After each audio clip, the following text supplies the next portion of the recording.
Ladies and gentlemen, adjust your headphones.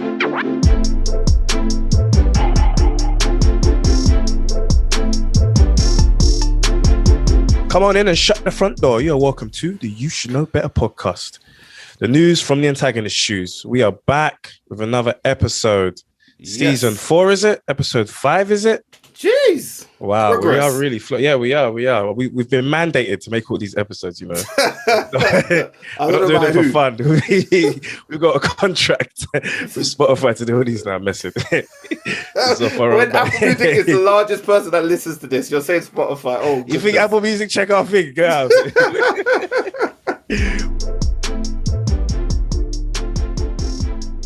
We're back with another guest, Kevin. Kevin, stand-up comedian. Thank you for taking time out of your day to come onto the show.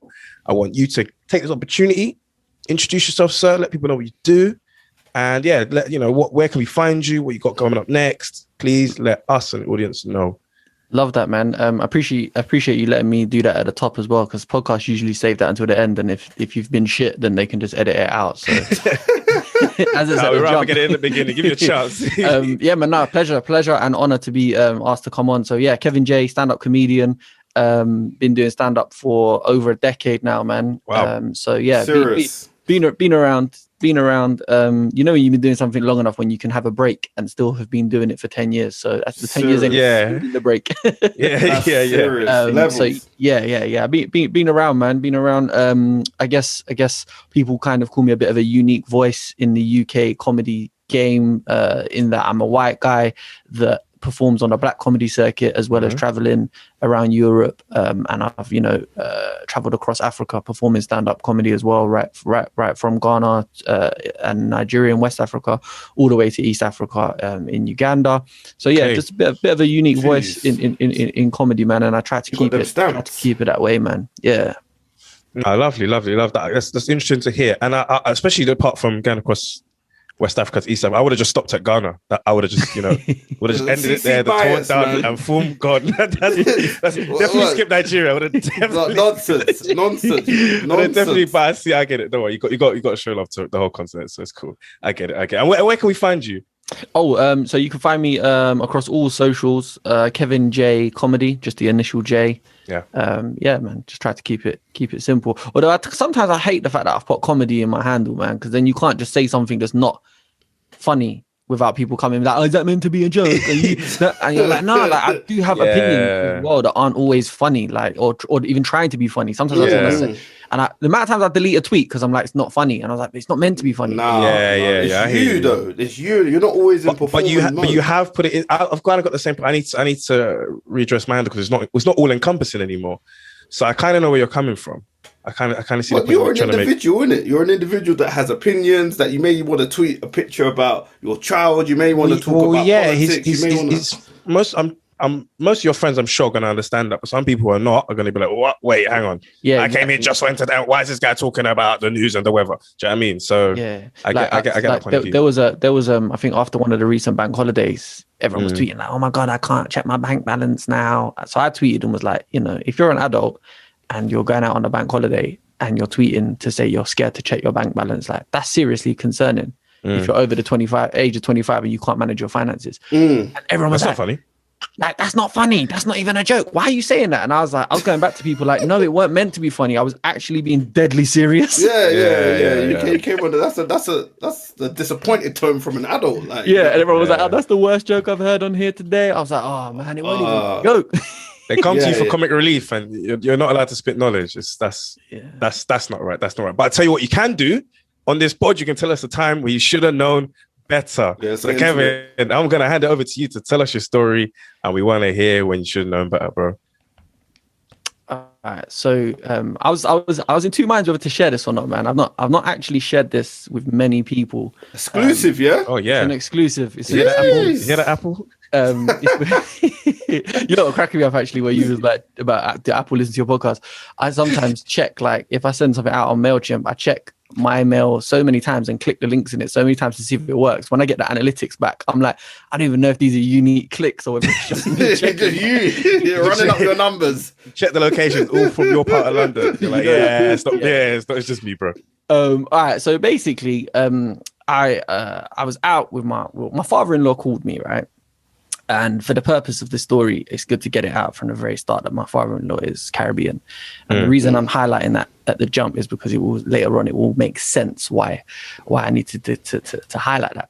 So he's a Caribbean, and he works in the trades, like painting, decorating and stuff like that. And he called me once and it was like, oh, on the weekend, are you busy? I was like, no, I think I'm around. So what I need you to do is hire a zip van, come pick me up. And I want you to just kind of come pick up a couple of my mates, and then we're going to go to B&Q and we're going to pick up some stuff, and then we're going to take it back to mine, and then we're going to, I think they were doing the bathroom.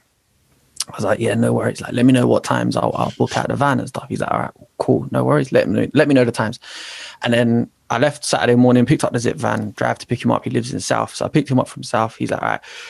As we're driving now, it's just me and him, we're just chatting. He's like, right, what I need to do, we need to just go and pick up a couple of people. We need to pick up my first friend from Old Kent Road. I was like, all right, cool, say nothing. We'll go there first. So we get to Old Kent Road, and he's like, oh, actually, let me just knock on this person's door because they've got my stereo. So I was like, right. Already I'm like, this is becoming a mad detour. Like we're going around doing hella stuff. So we pick up a stereo. Anyway, stereo was big. No wonder we needed the van. You know them old school living room things that never move. Yeah. Big ass speakers. Anyway, so we put it in the van, and then he's like, right, round the corner, we're gonna pick up my friend. So his friend calls his friend comes out, his friend gets in the van. He leans over to his friend. He's like, what's going on, Monkey? Monkey, this is Kevin. Kevin, this is Monkey. And I was like, yeah. I was just mad awkward. I think I even went red. I was like, they're big men, like they're in their 60s. Yeah. Like, but he just said it so like that's obviously his nickname. Like, that's his guy. Yeah. That's his guy. Like, and he just said it so chilled. Like, yo, yes, Monkey, wagwan. This is Kevin. Kevin, this is Monkey. And I was like, scratching head like, yo. Yeah. Like we're rolling together for the best part of the day. I'm definitely gonna need another name for you. Yeah. Like, even the guy was like, no, man, my name's Monkey, man. It's cool. You can call me Monkey. And I was still like, nah, like I'm definitely not. And for those people that are listening and not watching this, I'm white. It's a sticky one. It was sticky. Yeah. So anyway, you know them ones where when you can't remember someone's name, you just know how to avoid saying their name, innit? So you could just say, oh, excuse me, or you know what I mean, whatever you do. My man. My brother, my guy. Because I guess it's all right in the car, but when you're like in McDonald's, you can't be like, Monkey, can you get me a straw, please? Monkey, it's all looking a bit. It's not even all right in the car. Like it's not okay. It's just not okay. Yeah. And it could have been anything, you know. He could have had a big nose, and he could have been like, "Oh, this is my brethren nose." I would have been like, "All right, cool. Like you've obviously you're owning that, and that's fine." But there's too much water has gone under the bridge of Monkey and people from, you know, that are black. I can't it makes me feel uncomfortable. Even if you're saying it's okay. Both of them said it was okay. At the same time, it's stereo. No, it's cool, man. Like I was thinking, like, am I being set up or something? So anyway. So, and it's not even like he wasn't even my brand new father-in-law. Like he'd been my father-in-law for years. So it's not even like he was just testing me to see where my racial, moral compass is. We know each other, man. So anyway, we leave now. We drive. We're gonna go and get his next friend. Now he's like, all right, cool. We're gonna go down wherever he was going. We're gonna pick up my other friend. So his other friend comes in the van. And his other friend's name is Peanut. So he's like, yes, Peanut. Peanut gets in the van. We drive off. And now we get to B&Q. And Monkey and my father-in-law go off and then leave me and Peanut to go and pick up the tiles. So then me and Peanut are in the tiles aisle now. And then we're chatting about what ones we need. And then he's like, Peanut says to me, how many boxes did we need again? I was like, I can't even remember. He's like, and you know what? Like I just lost my presence of mind, and I was like, I knew we should have took that list from Monkey. Oh my goodness gracious! Jeez. Peanut looked at me and said, "You know, I can't even do a harsh back Caribbean hard. You know, just the way he said what." He said, "Yeah." He must have wanted to like. I was so. But wait, he knows Monkey though, doesn't he? No, he don't. Should I added that? He don't know Monkey. Right. He don't know I Monkey. Thought he knew Monkey. No, sorry, he don't know Monkey. That's what I was gonna say. Where's the problem? Because obviously they're all boys. No, so he don't know. Sorry, he don't know. I should have added that. That's a great part of the story. You can tell I've not told this story before. Yeah. He don't know. No. He don't know. Right. He don't know Monkey. Wow. Because I was thinking, why is his reaction going to be like that? But go on. No, he don't know Monkey. He's just thinking, I'm calling my man a monkey. And I was so, when you're so preoccupied with doing something, that you don't even realize what you've just said, because I'm too busy thinking about how many tiles we need. That You're a business. I'd already said it. I knew we should have got the list from Monkey. So then he says in a tough, the raucous voice, he said, "What? What did you say?" Yeah. And I was so away with the fairies that I doubled down and I went, "Monkey, we should have." Oh my. Yeah, Monkey. Then the penny dropped and I started backtracking. No. Oh no. Then I had to walk around B&Q, with Peanut looking for my father-in-law to listen, tell him what his name is. He's like, "What do you mean tell him what his name is?" I'm like, "His name's Monkey. Tell him that his name's Monkey." Yeah. Like, "Yeah, man, his name's Monkey." Then Peanut was obviously cool and it was fine. And that, ladies and gentlemen, is the most awkward. I'm a stand-up comedian. I've been in awkward situations. I've told jokes that haven't worked. I've been booed off. I've had drinks thrown at me. I'm a comedian. I have been in the most awkward situations. I have never wanted the world to swallow me more than being in B&Q with a black man that doesn't know me. Yeah. I'm hitting the mic. I'm getting excited. With a black man that don't know me, and I called another man. Listen, and it was so innocently done, right? So yeah. Well, that's the only name you were given. Like you tried to get another name. I mean, why this guy called Peanut? I don't know, but that one I'm trying to. I want to get into that one. Yeah. His monkey Peanut, KP, and chips. That's the whole game. Listen, I know I should have just, I should have known better, and I should have just at that point been like, "Listen, I'm calling you Dave." Like, something, innit? Yeah. But I should have just owned it. Right, M. I just thought it was funny. Like when you went to Monkey and then you asked them, like, I told him your nickname, and he just said, "Nah, that's not my nickname." Like, if it was a setup, then that would have been If they had done it to wind me up, then that would have been. But equally, my man could have just punched me in the face, because so basically they're all tradesmen in it. So so my father-in-law knows each of them respectively separately from their trades what they do. So he might have just thought that I was a driver. He might not have. My father-in-law didn't introduce me to his friend. See, I even feel uncomfortable saying it to you lot now. He didn't introduce me to M as his son-in-law. He was just like, "M, this is Kevin." He didn't say who I was or what I was. So therefore, now when Peanut gets in, he's probably just thinking I'm some white brother that's just driving for the day. And now I'm in the tile aisle in B&Q saying that. Oh my goodness. Yeah. I think it's a tough one. I think I'll give benefit of that. I assume he probably knew in it. Maybe he said, "Listen, I'm Peanut. I want to pick you up. I'll pick you up, Kevin. Yeah, you can call him XYZ. We don't mind. You don't mind. He's got his own nickname." And he was like, "Yeah, cool." Then he probably heard the monkey one, thinking, "Wait, what's this guy? Nah. Let's go and verify before I slap these towels." You was on the top towel. You put top towel on your head, fam. Said, "I'm paying for all of them. Don't worry." To this day, my father-in-law just reminds me of that story to this day. He was like, "You look like a little lamb." He said, "When you came and found me in B&Q, looking scared with your tail between your legs, trying to justify your point." Man. So an exclusive, a story that I've never told before. That's a hot one. I love that. The stage, man. I love that story. Yeah, there's a lot in that. That's because he put you in an awkward situation. What can you do in it? I feel like this one wasn't even your fault. I can't lie. They gave you a name. Come on. Someone can't give you a known racial slur as a nickname. You're like, nah, but the guy said that's his name. So he's obviously thinking. My goodness. He's thinking. Listen, he's thinking. They know Peanut and that. Peanut should know who he is. So he just said, obviously, it was a slip.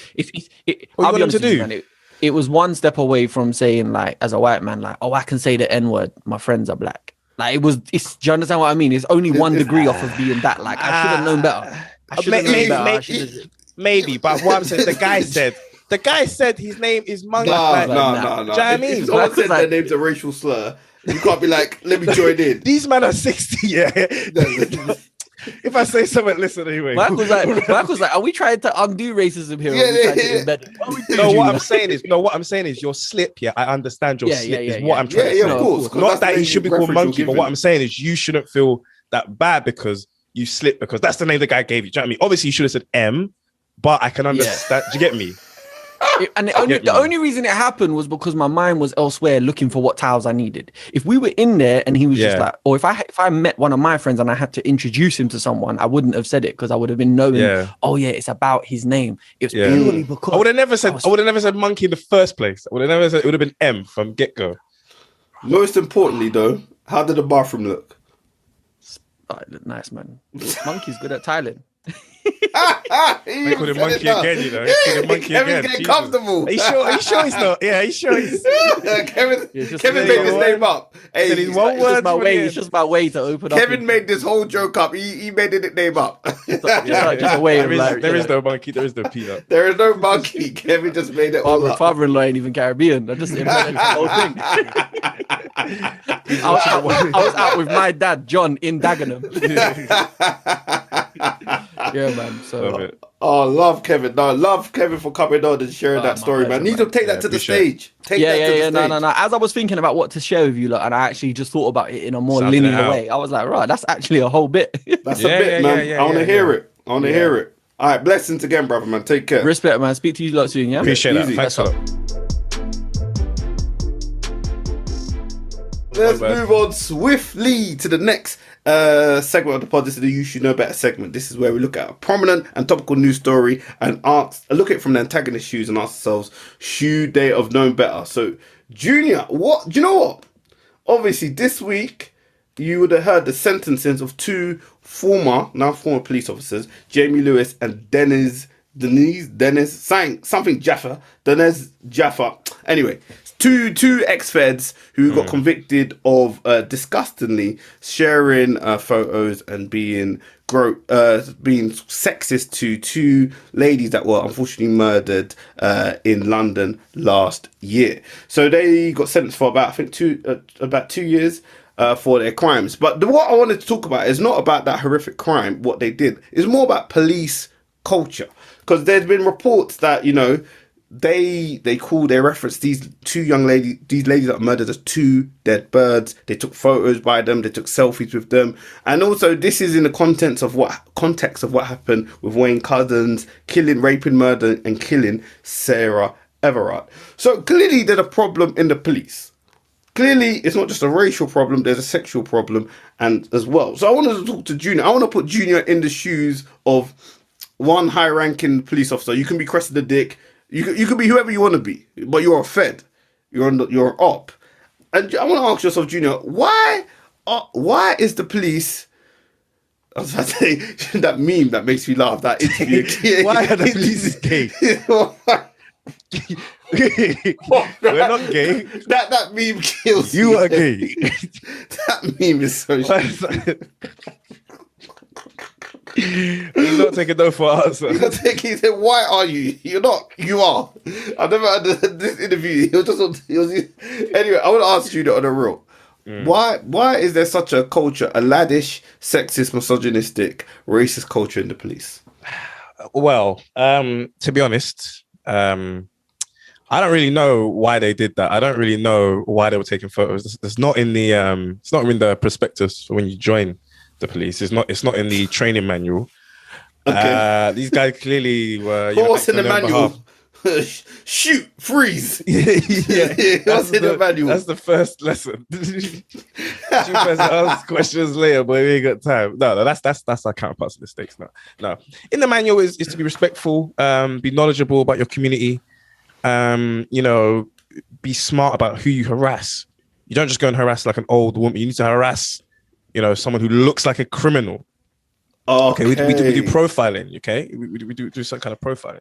So, you know, someone like you, yeah, we'd stop and search you. You instantaneously. Yeah. Not because you're black or anything. It's because you're wearing a tracksuit. That's key. Okay, so the tracksuit. So, yeah, something like that. We teach them to look out for the. Obviously, if it's like if it's like a really expensive tracksuit, you know, like a Balenciaga or something, we'll leave you alone. But if it's like a Nike or Adidas, we're gonna because now we have to think. You're standing in the middle of Tottenham. You've got that tracksuit on. You're looking a bit dodgy. So that's that stuff like that's using our guy. So you stand outside JD Sports. That's just lurking there. Sometimes we saw Declan Rice out there doing his advert and stuff like that. Him and Mike Dapper. So we've lied Mike Dapper because it was with Declan Rice. But usually we look for them man there. Okay. But naturally, we don't encourage that kind of behavior in terms of what those guys did. I'm not even gonna speak on it, but because they're not part of the force anymore, they can deal with their own crimes in jail. But yeah, I mean the police was quite good. You should actually look for our prospectus online. We're looking for some ethnic minority officers like yourself. You might want to join. Oh, okay. Yeah. So after harassing me, get you out of that tracksuit into something else, something better. Give you a pair of handcuffs. Get you on the streets doing a proper job. So.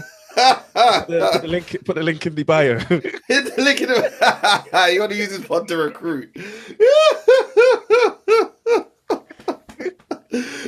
Yeah, you're saying that you feel terrible for harassing women. You're going to leave harassing women and you're going to go back to profiling men. Is that what we're saying? Well, what we want to make sure is that women feel safe in this country, especially because they can hold down buses. Yeah. Well, I feel like women should, especially in all countries in the world, we pride ourselves on being really respectful to women, and I think as a police officer, that's our job, right? We'll do our best to make sure they're okay. But I think the real problem is some of the guys like you. I think there's men. It's men like you're making them feel uncomfortable. You should have crossed the road when they were coming. This is deflection 101. Like I said, we'll do our best to get people like you out of the streets with them trackies, into the bobby hats, protecting your community, serving it. I think that's the right thing. Like I said, it's www.met.police/ I need blacks. / we need blacks. And Asians join. We need blacks and Asians, please. Join. Oh, I love seeing them ads. I can't lie. I love seeing them ads. On the bus or on Facebook, you see the Essex police and they just put Asian brother around the front and they're like, yeah, we need you on the Uncle Sam vibe. And you're like, bruv, yeah, you guys, your quotas, your diversity stats must be on the floor. Yeah, that's how you're doing all this on the ground. Begging. And it's, it'd be okay if the culture wasn't as it is. But when you see reports like this, you see what happened when Cousins, you see some of the stuff online that gets caught on camera, stuff that doesn't get caught. My God. Them WhatsApp groups must be scary. Boy. These officers shared it into a WhatsApp group. I think one of them's called the A-Team. So you can imagine the just drivel that's in that group. That's just one thing that came out. That's just one. Imagine the rest. You don't just start by throwing in those kind of pictures. 100%. You don't start like that, So, yeah. It's a huge culture and these people that are meant to look after us that set the standard. But I guess it's just that the police force as a whole, is just a mirror to what's going on with the government as well, because they're a shambles and a circus as well. And it's almost like, how do you expect there to be any sort of order if your house is not in order? Yeah, but I think this stems way before this kind of government. This stuff. 100%. For years and years and years. So it's an institutional problem, and I think what I do think it does. I think it mirrors society. It mirrors aspects of society that thinks behaving like this is okay.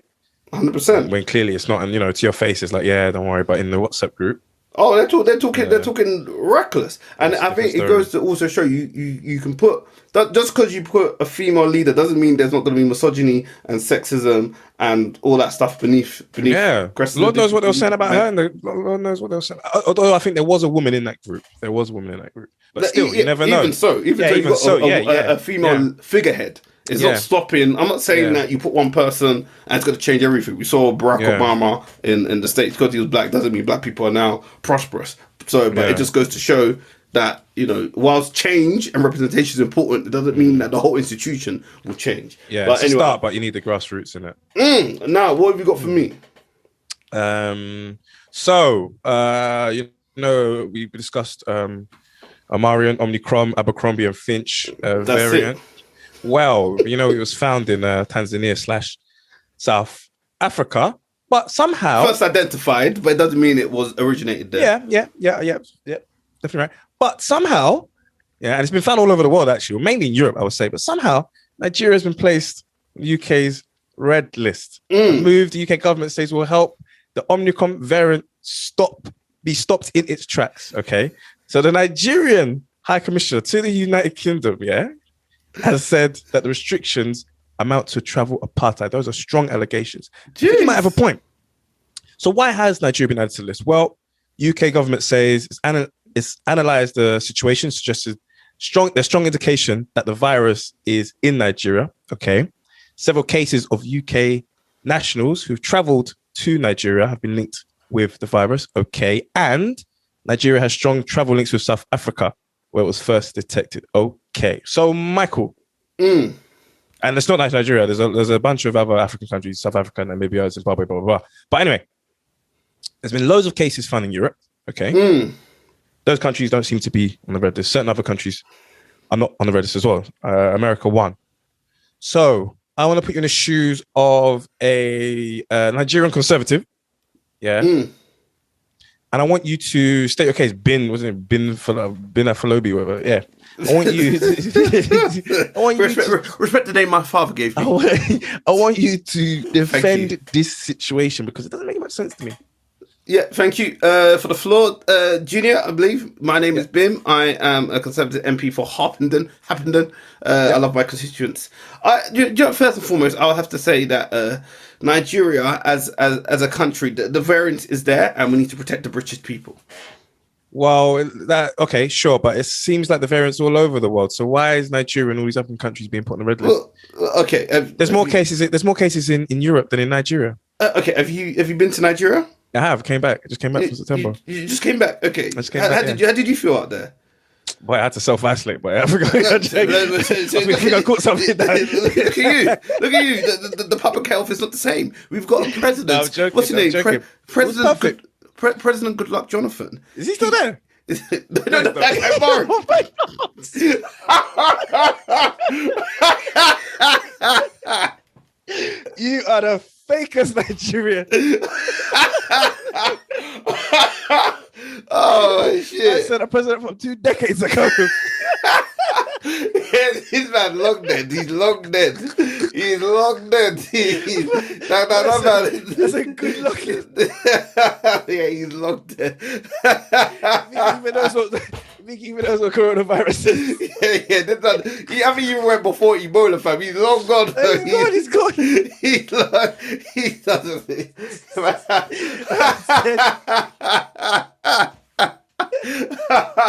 Oh shit! Good luck, Jonathan. Fucking hell. Oh my goodness. Kwame Nkrumah still rocking around. This man, I found in Ghana, fam. Maybe you have to ask him for his opinion. You know, get Kwame on the pod, fam. Let's find out his opinion. What's his name? President Buhari. When he's unwell.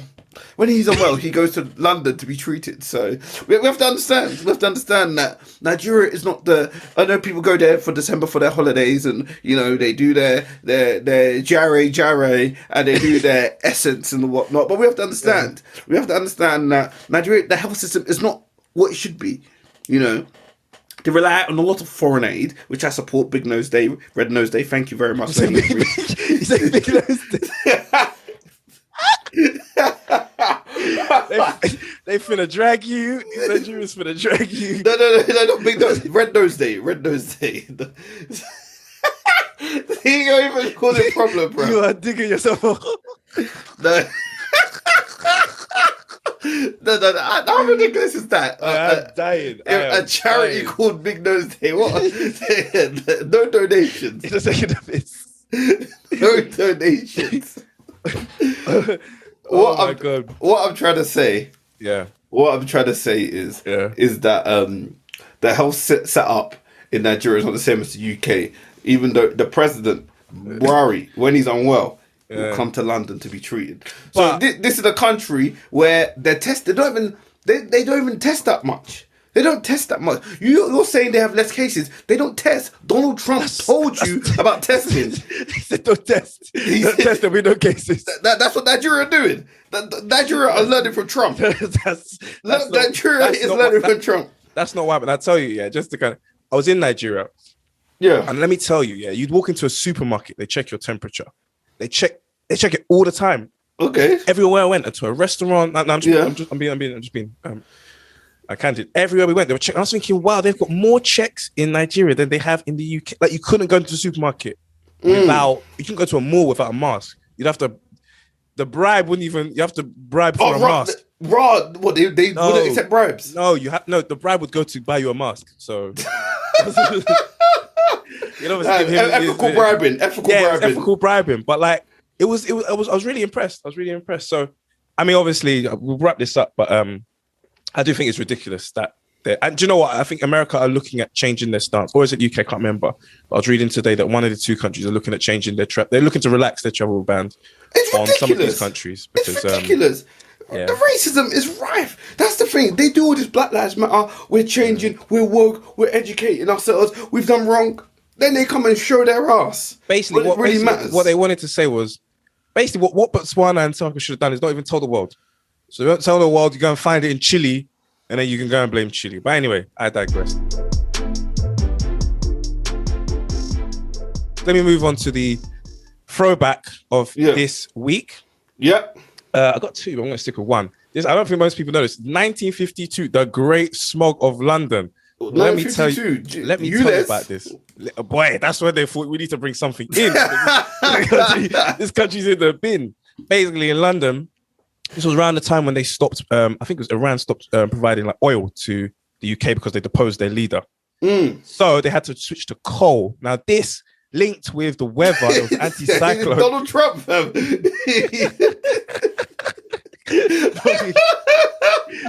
they had to switch to coal. So there was smog everywhere. You were putting coal into the bus. The bus is... You go to the petrol station, but you're putting coal into your whip and drive it off. Bro, the weather, yeah. The country was finished. London was 4,000 people died, you know, as a consequence. Right, of course, in the Industrial Revolution. If you look at the picture, it was black. Yeah, so it was just a madness because it lasted for like 4 or 5 days. There's a thick layer of smog. I told you, couldn't see no one. You didn't know if this guy was black, white, Indian. You didn't know if everyone had blackface. Bro, if that was in today's era, that would have been swingers. Boy, everyone had mandatory blackface. Swing at no one. You wouldn't know who to swing mandatory at. Mandatory blackface. 100%. Right wing would have loved it, but that concludes the throwback segment for today. Yeah, man. Fam, thank you for tuning in.